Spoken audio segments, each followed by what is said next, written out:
गुरुकुल होते थे, गुरुकुल में भी शिक्षा होती थी। धन जरूर थोड़ा बहुत चाहिए ही, वहाँ भोजन है, बच्चे हैं, पढ़ते हैं, लिखते हैं, उनके लिए चाहिए, व्यवस्था चाहिए, लेकिन लग्जेरियस नहीं शब्द यहाँ। जो हनुमान चालीसा का 100 बार पाठ कर लेता है वो सभी बंधनों से छूट जाता है, ऐसा हनुमान चालीसा में ही आया है।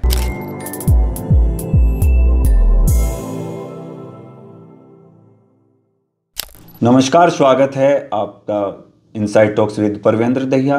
हमारे साथ में खास मेहमान पंडित संजीव शंकर जी, जो कि अध्यक्ष है महामृत्युंजय सेवा मिशन, योगाचार्य और धर्म प्रचारक हैं। आज हम उनसे खास मुलाकात आपके बीच में रखेंगे।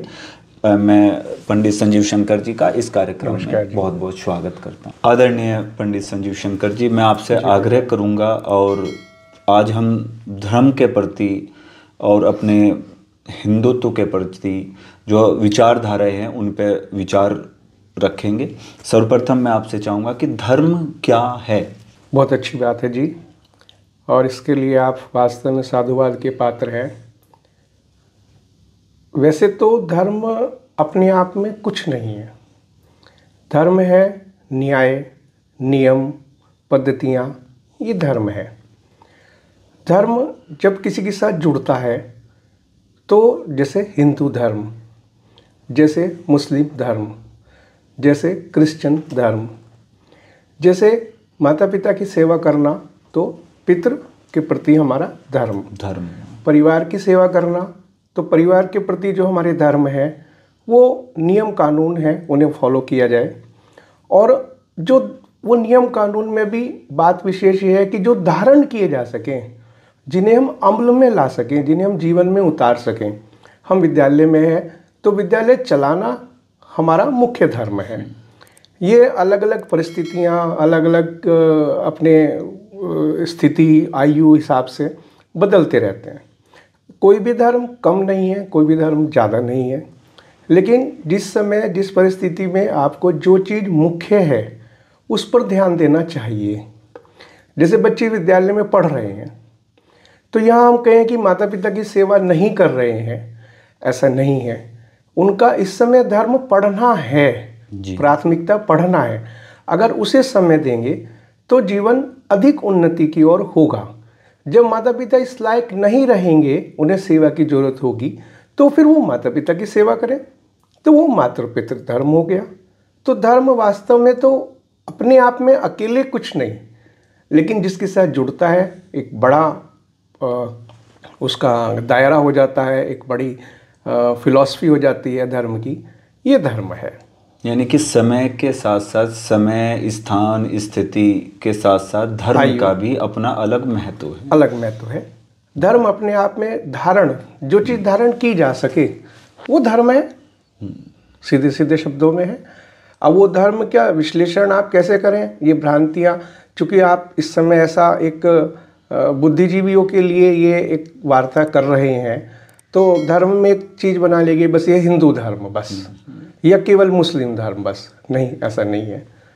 धर्म अलग अलग परिस्थितियों में, अलग अलग आयु के हिसाब से, अलग अलग क्षेत्र के हिसाब से। राष्ट्र धर्म है हमारा, हम भारत देश में रहते हैं, हमारा राष्ट्र धर्म है। तो राष्ट्र के प्रति हमें क्या क्या करना चाहिए, ये धर्म हुआ।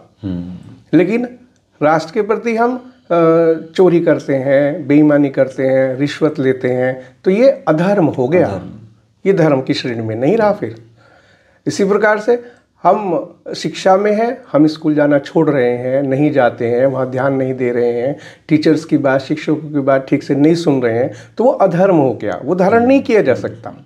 ये धर्म है। ऐसे शिक्षक का पढ़ाना भी एक शिक्षक का बिल्कुल बिल्कुल बिल्कुल बिल्कुल यही है। जैसे आप महामृत्युंजय सेवा मिशन से आप जुड़े हुए हैं, उसके अध्यक्ष भी हैं। महामृत्युंजय क्या है? हाँ, और किस तरह से लोग इसको धारण करें? ये प्रश्न आपने अभी सेलेक्ट किए या पहले से तैयारी की हुई है? नहीं, कुछ अभी मेरे महामृत्युंजय मंत्र इतना ओजस्वी मंत्र है कि हमारे पूरे सनातन धर्म में एक गायत्री मंत्र और एक महामृत्युंजय मंत्र, यदि बालक बचपन से इसको सीख ले, पढ़ ले, याद कर ले, तो आने वाले समय में तत्काल लाभ ही लाभ हो, लेकिन जीवन के अंतिम पड़ाव में उसे इसका बहुत लाभ मिलने वाला है। गायत्री मंत्र प्रॉस्पेरिटी के लिए है, सदैव सब सुखी रहे। हमारे धर्म में कभी ये नहीं कहा गया कि सर्वे हिंदू सुखिनः, सर्वे भवन्तु सुखिनः, यानी सब सुखी रहे, क्षेत्र के लोग सुखी रहे, देश के लोग सुखी रहे, सबके सुख की कामना। और इस सुख की कामना में आप सुख कैसे होंगे? जब आपकी काया निरोगी होगी। अब काया निरोगी कैसे होगी? तो मंत्र के माध्यम से भी हमारे शास्त्रों में कहा गया कि आप महामृत्युंजय मंत्र करें। भगवान शिव का ही ये स्वरूप है महामृत्युंजय, जिसमें सर्प नहीं है। विशेष बात जानने की यह है, सर्प काल का प्रतीक है, तो यहाँ काल की गणना ही नहीं है, ये अमृतत्व का है। ये 32 अक्षर का मंत्र है और 32 अक्षर के मंत्र में वो 32 पॉइंट्स हमारे शरीर के, आज एक्वाप्रेशर के डॉक्टर्स भी जो हैं उन्हीं 32 पॉइंट्स को दबा करके हमें स्वस्थ करते हैं। और हमारे शास्त्रों ने, हमारे सनातन धर्म ने, हमारे ऋषि मुनियों ने एक युक्ति दी, उन सब 32 पॉइंट्स को एक देवता मान लिया और उनको पुष्टि देने के लिए ये मंत्र ओम त्र्यंबकम यजामहे सुगंधिम पुष्टिवर्धनम उर्वारुकमिव बंधनान् मृत्युर्मुक्षीयमामृतात्। आपने अच्छा मंच दिया। इसमें ये भ्रांति भी दूर करने की है कि ये मृत्युंजय मंत्र है, केवल ये वशिष्ठ जी द्वारा आराधित मृत्युंजय मंत्र है। कई बार भ्रम होता है। और महामृत्युंजय मंत्र क्या है? वो शुक्राचार्य जी द्वारा आराधित मंत्र है। उसमें ओम होम ओम जूम ओम सह ओम भू ओम भुव ओम स्व ऐसे तन्मात्राएं सीधी भी और उल्टी भी लगती हैं मंत्र के दोनों ओर, क्योंकि ये तीनों तन्मात्राएं एक हार्ट की है, एक ब्रेन की है और एक लीवर की है। आकस्मिक मृत्यु अगर हो सकती है तो हार्ट कोलैप्स हो गया, हार्ट अटैक हो गया, ब्रेन हेमरेज हो गया, आकस्मिक मृत्यु। उंगली कट गई, आकस्मिक मृत्यु जरूरी नहीं है होगी। पैर कट गया, जरूरी नहीं है होगी। लेकिन ये 3 चीज़ें अगर दिक्कत में आई तो आकस्मिक मृत्यु हो सकती हैं। इसलिए महामृत्युंजय मंत्र में शुक्राचार्य जी इन्हीं मंत्रों के द्वारा असुरों के चूँकि अधिपति थे तो वो घायल होते थे और उन्हें दोबारा मंत्र से दीक्षित वो करके और जीवित कर दिया करते थे जी। तो ये इसकी कथा कही गई है। तो ऐसे महामृत्युंजय मंत्र है। 2 मंत्र मुझे लगता है जीवन में हर बच्चे को, हर व्यक्ति को गायत्री करे और महामृत्युंजय करे तो जीवन पर्यंत कुछ आवश्यकता नहीं है। जैसे आपने दोनों में अंतर बताया, दोनों को ही करने के लाभ हैं या दोनों में से किसी एक का चुनाव किया जा सकता है?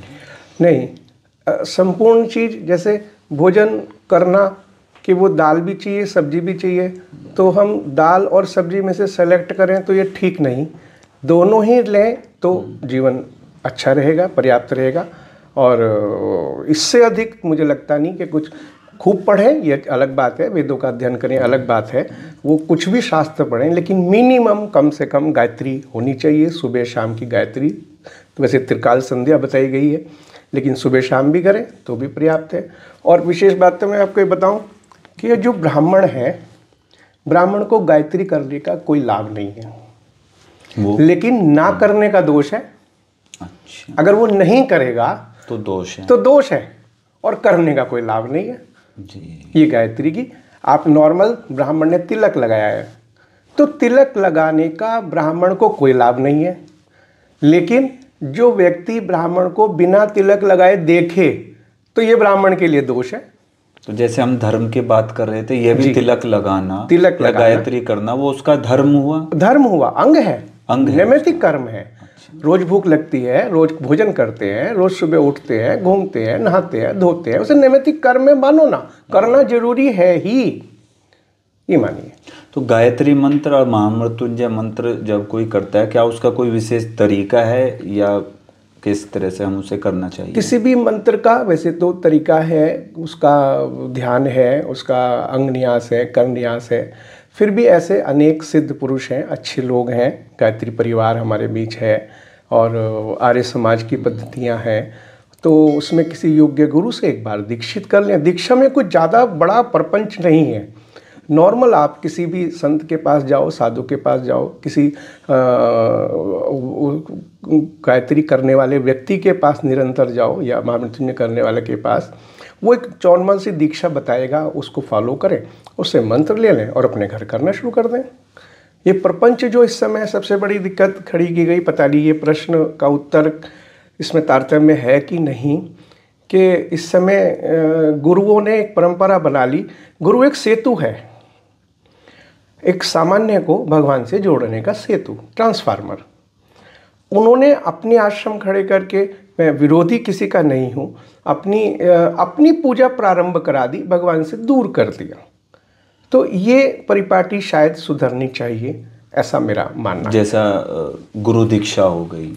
हाँ, गुरु दीक्षा हो गई तो गुरु एक बार वर्ष में जाओ, गुरु पूर्णिमा के दिन जाओ। गुरु को कोई महत्वाकांक्षा नहीं होती, साधारण लोग हैं, वो भी अपनी जीविका कैसे चलाएगा। वो जब पाठ में लगा हुआ है तो वो आश्रम की पद्धति अब होटल जैसी हो गई है। वहाँ के अनुयायी, एक कमरा गुरुजी मैं बनवा दूँ, ठीक है भाई बनवा दो। गुरुजी के पास कमरा नहीं था, गुरुजी उसमें एसी भी लगवा दूँ, लगवा दो भाई, गुरुजी को आवश्यकता नहीं थी। वास्तव में पता लगता है जब कि हम गुरुजी के यहाँ जाके 10 दिन रहेंगे तो हमने अपने लिए कमरा बनवाया, हमने अपने लिए एसी बनवाया, तो छली हम ही है। यानी कि हम अपनी स्वयं की सुख सुविधाओं के लिए वहाँ उन्होंने आश्रम को एक होटल बना दिया। आश्रम में तो नॉर्मल, आप आश्रम में जाओ, जैसी गुरु की परंपरा है, नीचे बैठो, चटाई पर सो, खाना आराम से खाओ, गाय का दूध पियो, गुरु जी का आशीर्वाद लो। ये आश्रम पद्धतियाँ हैं। जैसे पहले गुरुकुल होते थे, गुरुकुल में भी शिक्षा होती थी। धन जरूर थोड़ा बहुत चाहिए ही, वहाँ भोजन है, बच्चे हैं, पढ़ते हैं, लिखते हैं, उनके लिए चाहिए, व्यवस्था चाहिए, लेकिन लग्जेरियस नहीं शब्द यहाँ, सुविधा नहीं। अध्ययन आप देखिए, स्कूल सुबह क्यों शुरू किए गए जी? आप स्कूल वाले हैं, आप ये बताइए सुबह 7:30 बजे घंटी क्यों लगेगी? 7 बजे घंटी क्यों लगेगी? शांत माहौल है, उसका एक वातावरण है, सुबह का एक अलग तरह का ऑरा है। स्कूल तो फिर 12 बजे भी चल सकता था जब वही पढ़ाना, स्कूल तो 3 बजे भी चल सकता था, शाम को 5 बजे भी क्लासेस चल सकते थे। तो वो एक सिस्टम गुरुकुल का है, वह विद्यालयों का है, वो रहना चाहिए, उसको वैसा ही रखना चाहिए, उसे डिस्टर्ब नहीं करना चाहिए, ऐसा मेरा मानना है। आदरणीय श्री पंडित संजीव जी, मैं आपसे आग्रह करूंगा कि जैसे हम हनुमान जी की उपासना करते हैं जी, तो किस तरह से हम हनुमान जी की उपासना कर सकते हैं, कैसे हम उसे उनके आदर्शों को जीवन में धारण कर सकते हैं, इस पर अपना प्रकाश डालें। देखिए, ये तो आज एक इत्तेफाकी है कि आज मंगलवार भी है और आपने हनुमान जी के बारे में पूछा। तो हनुमान जी का एक सिद्ध, उनका कुछ भी कहो, उसे सिद्ध मंत्र कहो, सिद्ध ग्रंथ कहो, सिद्ध यज्ञ कहो, हनुमान चालीसा है। हनुमान चालीसा, चूँकि हनुमान जी सप्त चिरंजीवियों में हैं, तो ऐसा नहीं है कि चालीसा केवल हनुमान जी की लिखी गई। चालीसा अधिकतर सबकी, कृष्ण चालीसा है, शिव चालीसा है, दुर्गा चालीसाएँ हैं, लेकिन एकमात्र हनुमान चालीसा में मैं सशर्त कहता हूँ कि बच्चे अपने आप ही याद कर लेते हैं, पता ही नहीं लगता उन्हें कंठस्थ कैसे हो जाती है। श्री गुरु चरण सरोज रज निज मन मुकुर सुधारी, बोलते बोलते वो पूरी हनुमान चालीसा याद आ जाती है। कोई सिखाता नहीं, कोई पढ़ाता नहीं, कोई करता नहीं। हनुमान जी का प्रश्न, हनुमान जी में कुछ बोलना तो बड़ा ही मुश्किल है। इतनी सेवा के अपना हनुमान, मतलब अपना नाम भी कोई, आप हनुमान जी का नाम बताइए, हनुमान जी का कोई नाम नहीं है, कोई नाम आज तक हनुमान जी का नहीं है। तो उनके नाम में भी कुछ ना कुछ तर्क छिपा हुआ है। तर्क मतलब जो उन्होंने काम किया उस अनुसार रख दिया। विवेकी नाम रख दो, मान लो विवेकवान, तो विवेक से काम किया तो विवेकवान रख दिया। हनुमान, उनकी ठोड़ी पर जब वो हुआ तो वज्र का एक घात किया तो ठोड़ी टूट गई, तो हनुमान, जिसकी ठोड़ी टूटी हो वो हनुमान।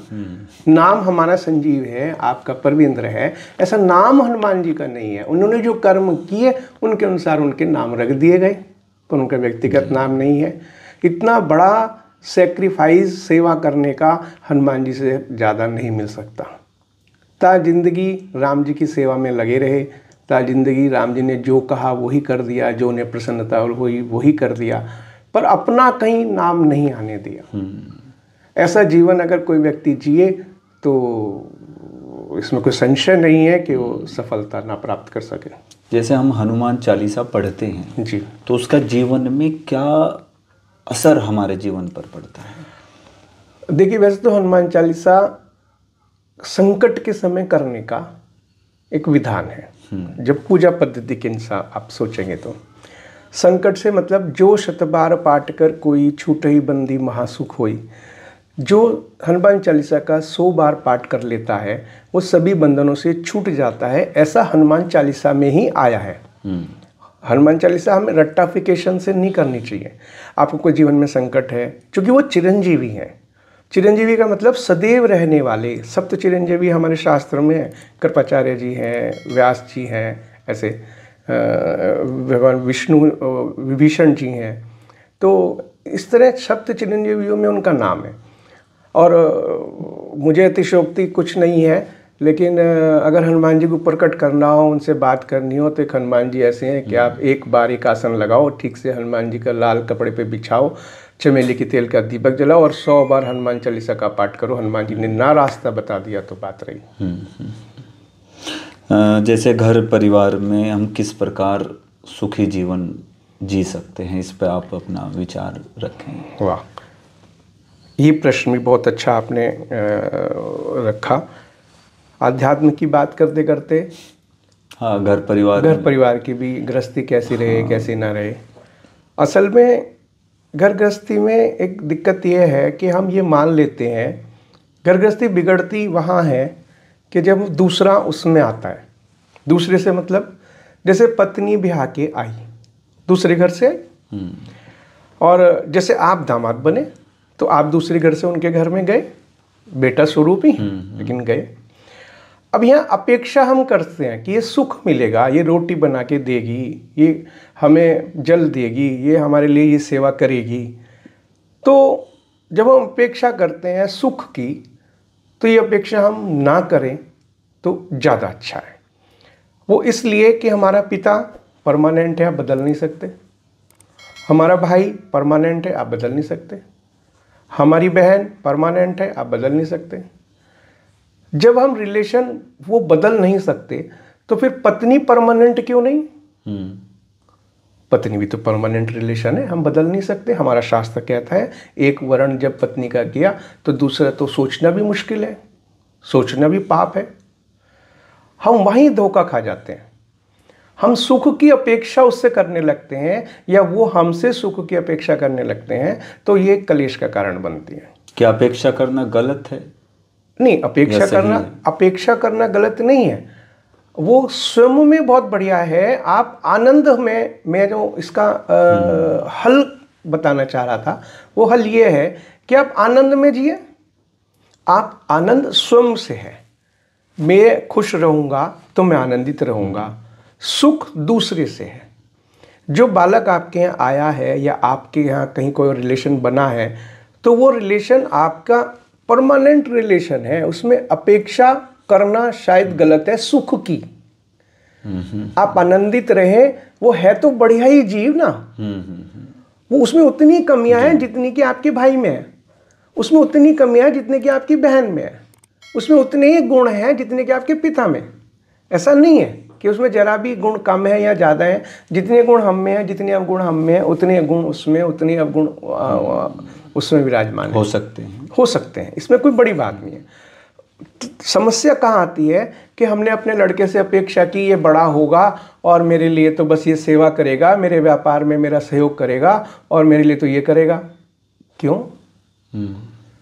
सारा जगत बच्चे पैदा करता है। पक्षियाँ छोटे छोटे, हमारे दुर्गा सप्तशती में खूब सुनाया गया है कि छोटे छोटे दाने लाकर माँ उसको खिलाती है, चोंच में डालती है, इसलिए कि कल को ये मुझे खिलाएगा। ये नहीं। आप आनंद में रहें, अपेक्षा क्यों करते हैं? वो करेगा, ये बात पक्की है, इसमें कहीं कोई संशय नहीं है कि वो नहीं करेगा। आप व्यर्थ में गृह गृहस्थी में ऐसी चीजें समेट रहे हैं कि जिससे आपको कष्ट हो रहा है और गृह गृहस्थियां बिगड़ती जा रही हैं। आप उन्हें स्वतंत्रता दें, छूट दें, जीने का मौका दें। वो आपके लिए खूब करेंगे। आपने उन्हें दिया, वो आपको देंगे, क्यों नहीं देंगे? आज जब अच्छे संस्कार, अच्छे, आप स्वयं अच्छे हैं, परिवार बिल्कुल में सुख शांति से, बिल्कुल एक दूसरा सपोर्टिव नेचर है, तो कहीं ना कहीं घर में सुख का एक माहौल बना। बिल्कुल, आप सहयोगी होंगे। आप जरा सा उदाहरण देख लो, आप अपने पुत्र से आज रेस्ट्रिक्शन रख दो, तुझे स्कूल ही चलाना है। वो ठीक है, नॉर्मल एजुकेशन करने के बाद स्कूल चला लेगा, लेकिन क्या पता उसका मन IAS बनने का है। आप उसमें सहयोगी बने उसे आईएएस बनने में, तो आईएएस बनने के बाद आप ही का ही चित्र तो साथ रखेगा, मेरे पिताजी ने मुझे आशीर्वाद दिया। इस तरह से तो जो अभिभावक अपने बच्चों से अपेक्षा रखते हैं, तो और जो बच्चा बनना चाहता है या जीवन में करना चाहता है, तो उसे उसके प्रति माता पिता को सहयोग करना चाहिए। एक बार तो जरूर उसे मौका देना चाहिए। जीवन में एक बार तो बालक को, वो ठीक है कहीं असफलता होती है, कहीं भाग्य नहीं साथ देता है, कई बार वो हतोत्साहित होता है, उस समय भी आप उसके सहयोगी रहें, लेकिन एक बार जरूर उसे ऐसा मौका जरूर देना चाहिए कि जिससे वो खुद की इच्छा कभी बन पाए, खुद का फूल खिल पाए, ऐसा कह लो, वो अपना फूल अपने आप खिले, तो ज़्यादा भले ही वो उसमें प्रोफेशन में असफल हो जाए, लेकिन फिर भी उसका सहयोगी बनकर हमें उसको जीवन असफलता में भी आप उसे सहयोगी बनना चाहिए। लेकिन जैसे आज के भाग दौड़ जीवन चल रहा है और हम सभी अपने जीवन, हमारा जो जीवन है उसमें क्या हमारे जीवन के उद्देश्य होने चाहिए, इस भाग दौड़ जीवन से बचने के लिए एक ऐसा मार्ग हो, एक ऐसा हमारा उद्देश्य हो कि हम जीवन में सफलता भी हो प्राप्त कर लें, या जीवन का हमारा क्या मेन उद्देश्य होना चाहिए आपके विचारों में? सेक्रीफाइस, एक्सेप्टेंस, दो चीज़। जो चीज़ हमें हमारे भाग्य से, प्रारब्ध से मिला, इसमें हमारा कोई लेना देना नहीं है। हम कहाँ पैदा होने हैं, किस घर में पैदा होने हैं, हमें कितनी संपत्ति मिलनी है, हमें क्या ऑरा मिलना है, वो हम उसे एक्सेप्टेंस, स्वीकार करें। जब तक हम उसे स्वीकार सहर्ष नहीं करेंगे, तब तक हमारे जीवन में उन्नति संभव नहीं है।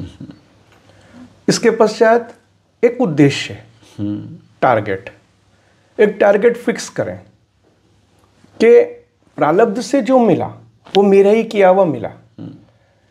इसलिए ज्योतिष आचार्य, बहुत विद्वान लोग मानते हैं कि ये लाइफ हमारी बिल्कुल फिक्स है, लेकिन उस फिक्स लाइफ में उसे पूरा नहीं कहते, कर्म करने की स्वतंत्रता हमें फिर भी दी है। जिस वजह से ये लाइफ फिक्स हुई है, ये जीवन फिक्स हुआ है, वो आपने प्रारब्ध में कर्म किए, इस जीवन में आपको मिल रहा है। अब कुछ ऐसे कर्म भी तो होंगे कि आपको आगे भी मिले। कर्म करने की स्वतंत्रता हमें दी, तो वो इस जीवन में वो इस जीवन में हमें पहले स्वीकार करना, हम जहाँ हैं, जैसी परिस्थितियों में हैं, जैसा हमें ईश्वर ने दिया, हम उसे सहर्ष स्वीकार करें। उसे कहते हैं एक्सेप्टेंस। जो स्थिति है, परिस्थिति है, समय है, उसे एज इट इज उसको हमें स्वीकार करना। हाँ, भुलावे में नहीं रहना। असफलता की सबसे बड़ी दिक्कत ये होती है कि हम गरीब हैं, हम गरीबी दिखाना नहीं चाहते। हम नीच जाति में कहीं हुए, नीच जाति कोई नीच नहीं है, ये शब्द हटा देना चाहिए, लेकिन हम अपनी जाति पर ही अफसोस करते हैं, हम कुछ और दिखाना चाहते हैं। मतलब एक सर्प है तो सर्प जाति में पैदा हुआ, उस जाति में पैदा होने के कारण से वो अगर विषैला नहीं भी है तो मार दिया जाता है, क्योंकि वो सर्प जाति में हुआ, सर्प जाति में है। इसलिए मैं कह रहा हूँ, आप जिस वर्ण में, जिस जाति में, जिस जगह में, जिस माहौल में आपकी पैदाइश हुई, आप सहर्ष स्वीकार करें, गर्व करें उस पर। ये सफलता का पहला सूत्र है जी। और दूसरा सूत्र है, आप कोई उद्देश्य निश्चित करें, अब मैं ये करूँगा, और फिर कोई दिक्कत ही नहीं। वो सारा समाज, वो सारा परिवार, वो सारा धन, वो सारा पैसा नहीं भी है तो सारी शुभकामनाएं, आशीर्वाद आपके साथ होगा और सफलता आपके कदम चूमेगी। जैसे आपने अभी कर्मों की बात कही, प्रारब्ध में जो कर्म किए हुए हैं जी, तो क्या उसका लाभ या उसकी हानि इस जीवन में भी झेलना है? हाँ, निश्चित रूप से, इसमें कोई दो राय नहीं है, हमारा धर्म भी कहता है। और क्या ये प्रमाणिक और सत्य के आधार पे है? ज्योतिष प्रारब्ध, जो प्रारब्ध के जो कर्म है, पूर्व जन्म के जो कर्म आप किसी पंडित जी के पास जन्म पत्र लेके जाते हैं, ज्योतिषी के पास गए, आप सन 1971 में पैदा हुए, आपकी 1971 की जन्म पत्री देख करके वो 2025 में, 2024 में आपकी तबीयत खराब होगी, आपके 2 पुत्र होंगे, आपके 1 पुत्र होगा, आपका अगर सही कैलकुलेशन जानता होगा तो इसका मतलब क्या है? ये लाइफ फिक्स है, ये प्रमाण है। फिर अगर क्रोमोसोम साइंस के आधार पर आओ तो क्रोमोसोम मैच है, जिस समय पर बालक गर्भ ग्रहण करता है, ओवरी और वो मिलते हैं, स्पर्म्स मिलते हैं, उस समय पे आपका जीवन निश्चित हो गया। तो जीवन निश्चित वो प्रारब्ध से हो गया। उसकी थ्योरी बड़ी लंबी है, थोड़ी सी यहाँ नहीं आ पाएगी। तो वो प्रारब्ध से आप निश्चित हो गए तो आपका जीवन आगे ठीक रहेगा। और साइंस में आ जाओ तो एक आम का पेड़, पीला आम होना है, तो एक वैज्ञानिक ने लेबोरेटरी में बैठ के बीज में एक ऐसा कॉम्बिनेशन कर दिया कि आने वाला समय में ये लाल रंग का आम होगा। जेनेटिकली चेंज कर दिया। साधारण भाषा में आपने बिल्कुल सही कह दिया, और साइंटिफिकली है। और वो चेंज उसे तो पता है रिसर्च वाले को, लेकिन जो लोग देखेंगे वो हो भाई उसने भविष्यवाणी की थी 30 साल बाद ये तो आम पीला ही आया। तो नई नई प्रजाति या इस तरह से ये होती है, फसलों में होती है। तो ये फिक्स है, लाइफ तो फिक्स हो गई ना। जो प्रश्न आपका है वो प्रश्न इस चीज से कहीं कहीं सही मैच करता है कि आपकी ये लाइफ आपकी फिक्स है। जी। क्या यह जीवन निश्चित है? यदि हाँ तो फिर कर्म करने के लिए क्यों कहा जाता है? ये मैं अभी आ ही गया। कर्म की स्वतंत्रता तो हमें इस योनि में दी गई है। अन्य सारी योनियां भोग योनियां हैं कि हमने जो कर्म किए उसकी भोग हम कैसे करें, वो सारी योनियां हैं, भोग की योनियां हैं। जैसे शेर है, मांस खाता है, अगर उसे आप घास खिला दो तो मर जाएगा। गाय है, घास खाती है, उसे मांस खिला दो तो मर जाएगी। केवल हमारी एक योनि ऐसी है जो कर्म योनि है, जिसमें कैनाइन ट्रीट्स भी दिए हैं और कार्निवल ट्रीट्स भी दिए हैं। हम घास भी खा सकते हैं, हम मांस भी खा सकते हैं। विवेक आपके पास है कि आपको क्या करना है। कर आप दोनों सकते हैं। तो इसलिए ये चीज कि हम कर्म की स्वतंत्रता तो निश्चित है, इसमें कहीं कोई संशय है ही नहीं कि हम कर्म की स्वतंत्रता, हमें सब कुछ करने की स्वतंत्रता भगवान ने दी। और अब तथाकथित बुद्धिजीवी, कुछ फॉलोवर, फिर वही ये कंट्रोवर्शियल ना हो जाए इशू, पर बहुत जगह मैंने सत्संगों में सुनते मिला, शिव जी आपका क्या बिगाड़ेंगे, शिव जी आपका क्या उद्धार करेंगे, अपने शिवलिंग पर ही वो कीड़े मकोड़े नहीं उतार सकते तो आपको क्या करेंगे। भोले भाले लोगों को बहलाना, भोले भाले लोगों को आपको केवल 2 फुट जगह अपने लिए प्रिजर्व करनी है, आप 2 फुट के पैसे देंगे, बस बैठने की जगह करनी है। मूर्खता है। कर्म करने की स्वतंत्रता दी है। शिव जी कहाँ कह रहे हैं तुम चाहे जल चढ़ाओ, चाहे दूध चढ़ाओ, चाहे घी चढ़ाओ, चाहे गन्ने का रस चढ़ाओ, चाहे जो चढ़ाओ, तुम चढ़ा दोगे उसके बाद मैं दूंगा, तुम्हें फल मिलेगा। कर्म करने की स्वतंत्रता है। जबकि भोले भाले लोगों को आप बहला फुसला रहे हैं कि वो मंदिरों में मत जाओ, वहाँ तो पत्थर के भगवान जी हैं, वहाँ तो उसके भगवान जी हैं। ये वार्ता शायद और ज़्यादा लंबी हो जाएगी। कागज़ आप हाथ में ले रहे हैं, अभी इसमें लिखा हुआ है और इसी पे भी सरकारी मोहर लगा के मैं आपको दूँ 500 रुपये का नोट हो जाएगा। वो कीमती आप जेब में रखेंगे, इसे फाड़ के फेंक देंगे। मूर्खतापूर्ण तर्क मेरे तो समझ में नहीं आ रहा समाज में ये क्या चल रहा है इस समय। और जैसे मौन रहना ही ठीक है। आपने अभी भोले शंकर जी का वर्णन किया। कुछ लोग भोले शंकर जी के नाम से भांग खाते हैं, भांग पीते हैं, भांग चढ़ाते हैं, इस तरह का कुछ देखने में आता है। क्या इसमें क्या लॉजिक छिपा हुआ है या ये सब गलत हैं इस तरह? उन लोगों के लिए तो मैं एक बात बढ़िया सी कहूँ, विचार की जरूरत नहीं है। शंकर जी भांग खाते हैं, बिल्कुल ठीक है। सब चीज़ करते हैं, बिल्कुल ठीक है। उन्होंने हलाल विष भी तो पिया था, एक सल्फाज की गोली खा के तो देखो। तुम तर्क दे रही जी भांग के सल्फाज की गोली भी तो खा के देखो। अगर उन्होंने विष भी तो पिया था, ये भी तो सत्यता है। हलाल विष जिस व्यक्ति ने पिया, जो कंठ में ही रखना है, जिसके कंठ नीला हो गया, क्या स्थिति उस समय होगी। और तुम बिना मतलब कि ये भ्रांतियां फैला रहे हो। भ्रांतियां ये भांग पीते थे और ये करते थे और वो करते थे। मूर्खतापूर्ण चीजें। तुम्हारी श्रद्धा नहीं है, अपने मन में रखो, अपने मैले को बाहर क्यों निकालते हो। और को सीधे लोगों को, भोले वाले लोगों को ये बात बतानी, ये उचित है? कोई ये उचित ही नहीं है। और शंकर जी क्या थे ये तो समझ से परे है, मेरी भी समझ में नहीं आया अब तक, इतने साल से मैं लगा हुआ हूँ। और जिन जो उसके जो देखने ही नहीं तो उनके क्या समझ में आएगा शंकर जी क्या है। जी, जैसे अभी नवरात्रि भी प्रारंभ होने वाले हैं, तो नवरात्रि उत्सव को आम जन कैसे मनाए और कैसे उसमें हम अपने जीवन को एक सुचारू रूप से ऐसे नवरात्रों में जो माँ है उसको हम अपने जीवन में उतार कर सही मार्ग पर चलें। अच्छा, मेरी परीक्षा लेने के लिए ये प्रश्न आपने फाइनल करे फिर थे भी जैसे या कुछ ये है कि भैया जानता भी है कुछ नहीं, इस तरह से अलग अलग पूछा जाए? ये जैसे नवरात्रि आने वाले हैं तो भाई किस तरह से उसकी उपासना करें सब। देखो, जो नवरात्रि हैं ये हमारे, मैंने अभी आपने धर्म के बारे में पूछा, तो धर्म एक नियम कानून पद्धति है। ये नवरात्रि 4 बार आते हैं। हमारा जो हिंदू धर्म है उसका पंचांग है वर्ष में 4 बार जी, चैत्र मास से प्रारंभ होता है और फागुन मास तक ये हमारा हिंदू नववर्ष चलता है। 12 माह है। ऐसे हर चौथाई में 25 पैसे कहो, हर चौथाई में एक नवरात्र आता है।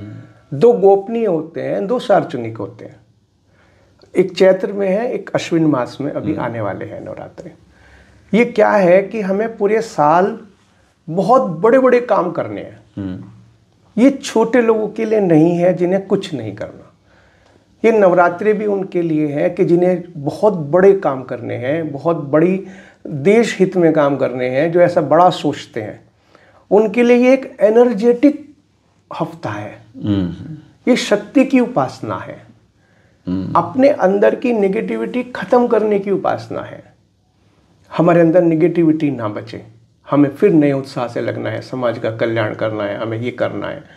तो वो नवरात्रि, वो 9 दिन, प्रथम शैलपुत्री, द्वितीय ब्रह्मचारिणी, तृतीय चंद्रघंटा, ये सब मंदिर जाने की पद्धतियां भी हैं। ये सब समाज में काम करने की पद्धतियां भी हैं। ये 9 दिन अपने आप को एनर्जाइज करने की पद्धति है। शक्ति चाहिए काम करने की, तो वो शक्ति कहाँ से मिले, कैसे मिले? तो नवरात्रि। और ये नवरात्रि रखे भी इसी तरह से गए हैं जब ऋतुएं बदलती हैं।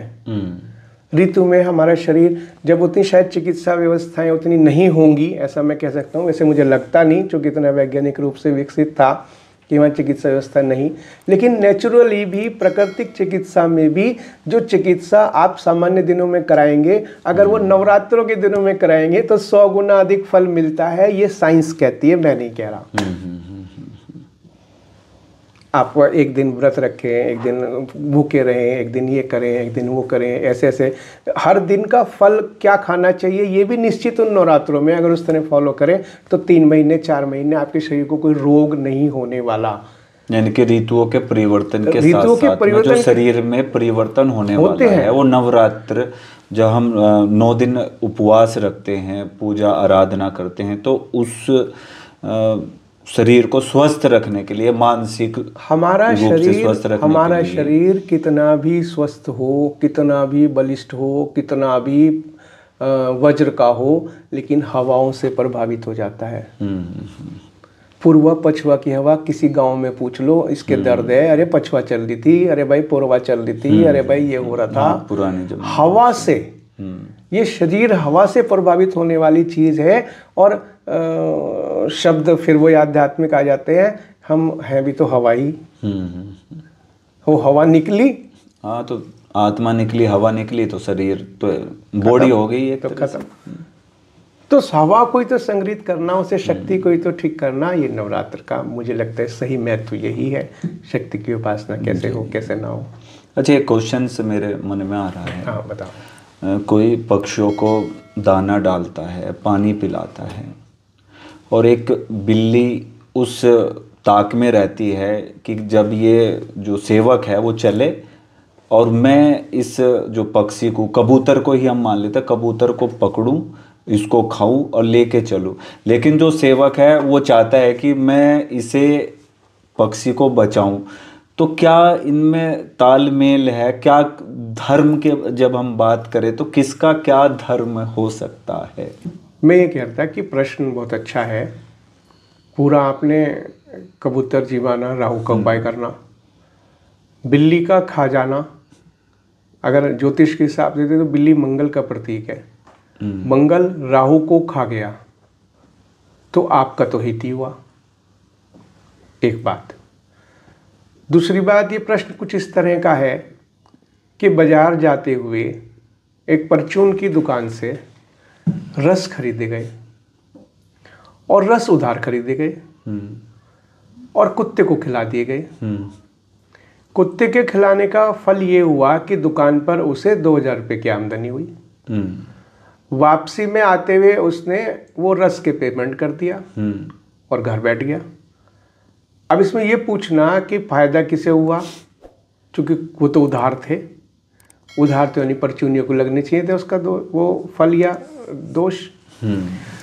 इसी प्रकार से ये आपने जो पूरी घटना कही है, इसमें आप कहीं दोषी नहीं है। जिसने भी कबूतर जिमाने के लिए दाना डाला, यानी कि जिसने दाना डाला वो उसका कर्म हुआ, वो उसका कर्म हुआ।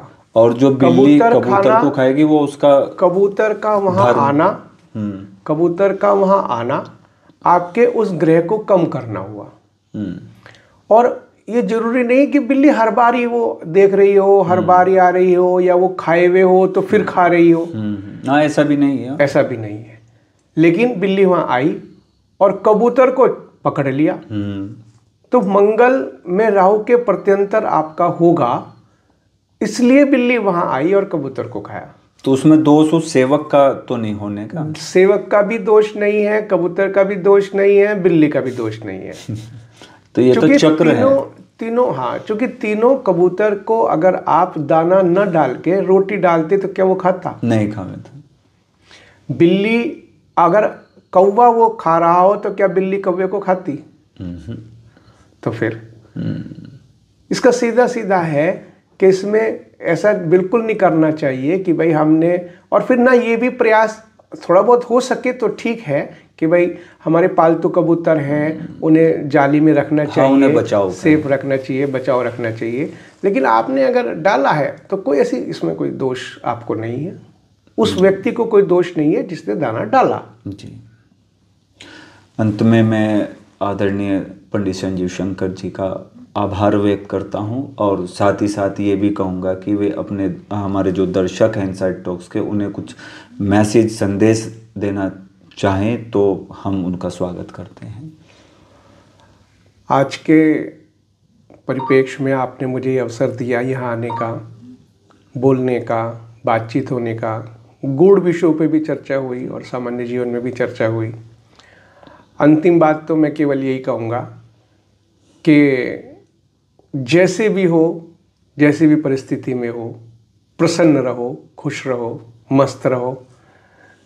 जीवन तो चलता है, चलता ही रहेगा, चलता ही रहेगा, चलता ही रहेगा।